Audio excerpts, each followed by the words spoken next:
Look at the phenomenon known as crossing over.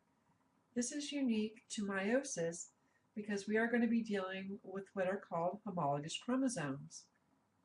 On the left, we have one of our chromosomes. For the purposes of this video, we will call this chromosome 1.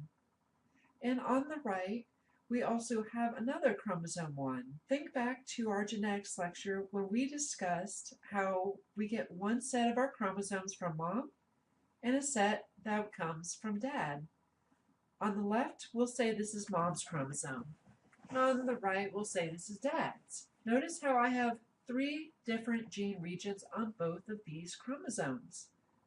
On the left, I have a big A, a big B, and a big H. This means that all 3 of these are the dominant traits. On the right, I have dad's chromosome, where I have a little b, and a little h. These are the recessive traits. And as we learned in genetics, if we have a big A and a little a, this means that we are heterozygous for trait A. In interphase, we are going to go through what's called S stage. This is where we duplicate our chromosomes. Now, each of these chromosomes are called a chromatid.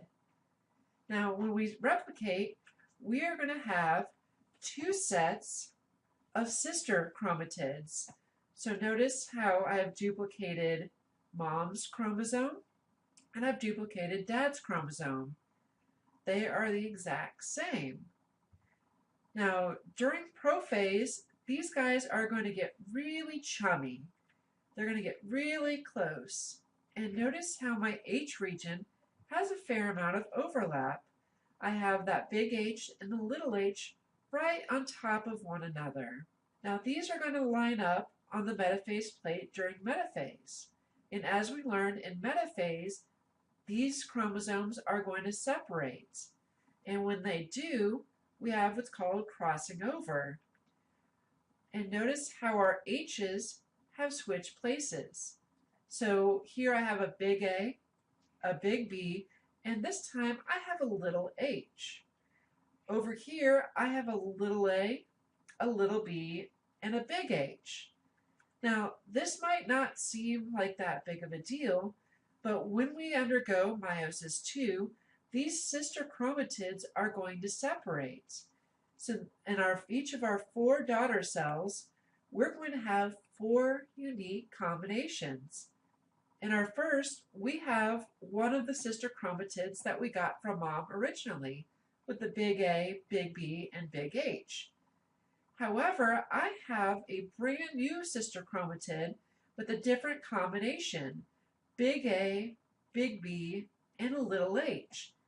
This means that this particular chromatid will give us a dominant A, a dominant B, and a recessive H. Over here, we had the original form of dad's chromosome, but this time we modified it so it's little a, little b, and a big H. And over here we have the original chromatid with little a, little b, and little h. So now I have 4 unique daughter cells that are going to have 4 unique combinations.